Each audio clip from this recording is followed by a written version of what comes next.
watched a man violently murder your father, and you forgave him in the courtroom, they would have given him the death penalty, but you said no. They did actually twice because there was 2 prosecutorial errors that we had to go through. I had to testify 4 times, pre-trial, trial, and the 2 death penalty trials. So I had to go through 4 and 10 and a half years to help save his life. He had his 2 aunts and his best friend was there for the first trial that he was guilty. They stayed for the first, him getting the death penalty, and they never came back after that. It was me and my church that stood behind him that whole time from then on out. He had nobody else. He had us to save his life. So you could have asked for him to have the death penalty, but you found it in your heart to forgive him. Oh, I tried with the prosecutor, and he kept promising me, okay, well, Suzanne, sure, whatever you say. And then he goes in the courtroom and he gets the death penalty. 3 times he got it. So you saved 2 times. It was the last time I got it, but he got the death penalty even without respecting me, my family, my church, opinion about the death penalty. So because you are a valid follower of Jesus Christ, you don't believe in the death penalty? It goes further than that. Since my dad was a minister, we lived in the parsonage next to the church that was attached, and a man knocked on the door. My dad opened the door, and as soon as my dad opened the door, I mean, these were the kinds of protesters that were in front of the U.S. Supreme Court today. I'm going to delve into that a little deeper in the coming days, the coming weeks, but I just want to show you some really important footage that's going viral. This footage is going viral right now. This is a sheriff in Berry County, Colorado. His name is Sheriff Darleaf. And I want to play this for you because he says that he believes that he has found election corruption, actually election interference by foreign countries. So watch this right now. I'm in Berry County, Michigan. Don't ask me how I got here, but God got me here. I am with the most amazing positive male role model in America at this time, one of the very few positive male role models. And I meet them all and I interview most all of them. I was just at Turning Point this last week. Prior to that, I was at Clay Clark's show. So this is Sheriff Darleaf, and he's relevant because he's been fighting a battle in Michigan to expose corruption. So Sheriff Dar, I'm so grateful you let me come here today. Well, I hope you enjoyed the trip over here. And you mentioned you had known American flags. And I bet you got 60-70% of our county, the houses have American flags on them. This is real America. So what's the biggest problem right now you're facing? Because you are really on top of the election corruption that's happening in the United States of America right now. Probably the biggest that everybody's facing right now is that open border and everything that's coming across that border. That's anything from drugs to child trafficking and human trafficking in general. So it's so important to get control of that border. Well, why is the border open? No, that's a good question. That's a simple function that I can't call it simple function. It's one of the primary functions that the federal government has is to protect that border. And it's not just that border, it's also the internet border.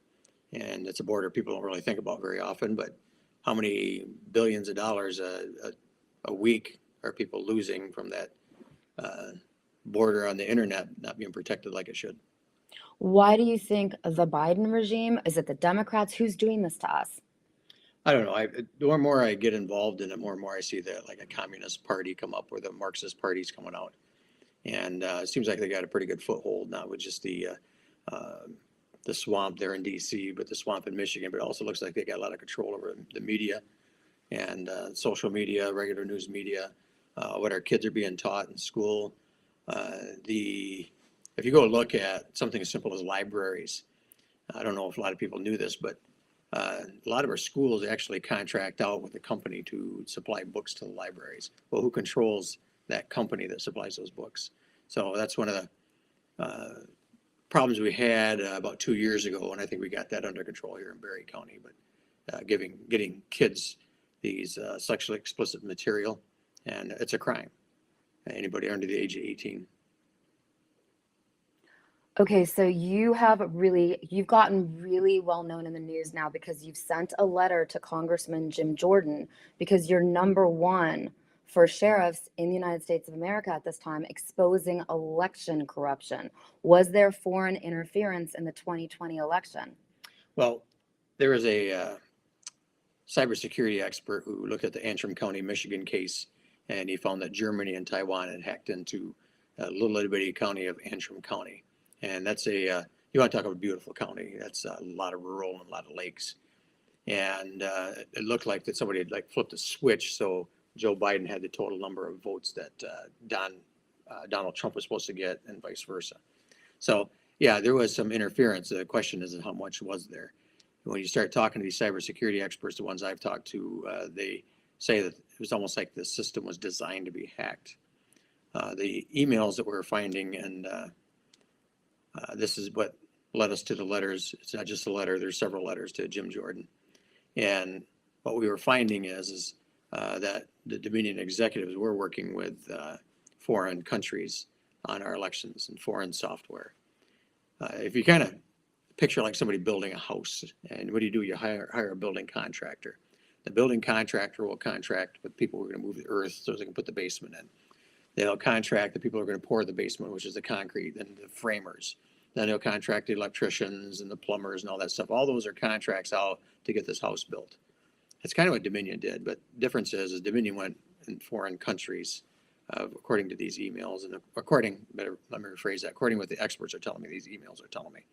Because a lot of it is cyber stuff that I don't understand. When I was growing up, it was kind of cool to have a phone that didn't have a cord connected to the wall, and so the cyber stuff is way out of my league. So I have to rely on experts to give me the information. Well, is Jim Jordan, is any congressperson in Washington, D.C. responding to you? Because that's high treason if we have foreign interference in our elections.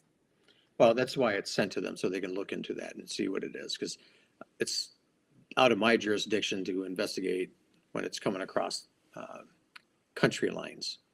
And now it's coming across foreign lines or these internet lines into my county, then that makes it my jurisdiction. I mean, you're number one in exposing election corruption. Can we win? Is it possible for Trump to even be able to win in 2024 with so much election corruption happening? Oh, it's always possible. And it's just a matter of us getting out and getting on top of it. One of the biggest problems we have, in fact, we've got emails now showing that there was Dominion executives reaching out to the FBI to shut down I guess, exposing the FBI shutting down the like Facebook and what's the other one, the YouTube and stuff like that. So we do have some emails where that it was going on. And then I think it's really important. I want young men to look up to someone like you and say, I want to be a sheriff one day. What's the power of the sheriff that young men today don't realize? The sheriff is the most powerful elected official in the United States of America at this time. Is that true or false? Well, he is I don't want to call him most powerful, because the government is divided up among sovereigns and then three branches of government. And what they mean by sovereigns is each part of government is sovereign in itself. So you have township government, they're in our constitution, our state. They have known character, so they're a sovereign government. The county sheriff's office, we are sovereign because you elect a sheriff. The sheriff, reason why it's so important is because the sheriff is the only elected law enforcement in the country. That's what makes it a powerful office, because we answer directly to the people. We don't answer to some board. We don't answer to the state of Michigan. We answer directly to the people, and we work directly for the people. And if you read like something as simple as the Second Amendment, it talks about a well-regulated militia being necessary. Well, it's necessary because militia and the posse are kind of, I guess we want to call it synonymous with each other, the same people. And we have the power of the posse comitatus, and that's to ferret out all criminal activity in our counties. And so you have a posse? Yes, I have a posse also, yes. We got about 25 men. But reality is a posse is anybody that I dubbed them even on the fly, hey, you're my posse member, come here and help me apprehend this guy. And it's much like the Old West you'd see. And again, if you had somebody who was out, let's say, kidnapping, and they're on the run, I can round up a posse of anybody and go on out and go through our county here to try and find them. And in fact, if the crime happened in my county, we can go outside of the county as long as we're in pursuit of them. So in the end, what happened to Detroit? Did the Democrats steal money? What's the truth about Detroit? Why is Detroit a mess? Uh, I don't know. I think there was just too much money to be had. I mean, it was really a hot spot for years because it was a motor city. So you had the Ford and General Motors there. And of course, right there is Detroit River. So you had access to go out and ship those on all around the world. So Detroit had a lot of money. And I don't know what the downfall was of Detroit. I do know that at one time the city of Detroit was borrowing from the retirement funds from the employees, and then they went and filed bankruptcy. Well, the unions there, the law enforcement unions, ended up filing a lawsuit, and Detroit had to sell some of its assets to go pay that debt. And put so I don't know the whole ins and outs in Detroit. It's been kind of on a decline for quite a while. Can Michigan get out of the mess it's in? Oh, absolutely. You got to stay focused. God put eyes in the front of your head because that's the direction He wants you to go. So yeah, if you just keep moving forward, eventually we'll work our way out of this. What's the most important thing we need to do? Most important, In Michigan. I don't know about the most important, but uh, we have to get control of our elections so that people actually have a true picture of who they're putting into office. I got a sneeze coming. Oh, go sneeze. Yeah. So yeah, I think that the iPhone stuff emits some type of frequency that makes you sneeze. So my big issue right now is get rid of the iPhone and switch to the clear phone and switch to phone123.com. I'm on this mission to get rid of the iPhone. Oh, all right. Um, Well, getting back to the government part yes. there. And see, people ask, Sheriff, are you ever going to move up to the state government? Well, I'm a state officer because I'm in the Constitution. I don't consider those moving up or down. It's really a lateral move because I have a duty as a sheriff. My duties are prescribed by law, and that includes common law. And so when you go take on, let's say, a state rep, you're bound by the restrictions of that Constitution. So you're just taking on another job. It isn't a move up or down. Even going up they say presidency, moving up to the federal level. That's not a move up. That's a lateral movement. You're taking on another job. And that's how we have to look at that. We can't look at the townships being any lesser than your federal representatives. They spend more money. That's about the only thing I can say that would make them more, more powerful. And then, right now, when kids grow up, they just want to be rich or powerful. They don't actually want to be righteous and do good things and follow the U.S. Constitution. What do you think our founding fathers would say? Or how do we inspire young men to want to be a sheriff? Young women too. Well, sheriff's office, and again, it's one of the most noble positions you're ever going to do because you are basically a direct descendant of the people. So the people elect you, then the sheriff goes out and appoints deputies to go out and fulfill the duties there. And reality is you're out there helping people in some of their worst times.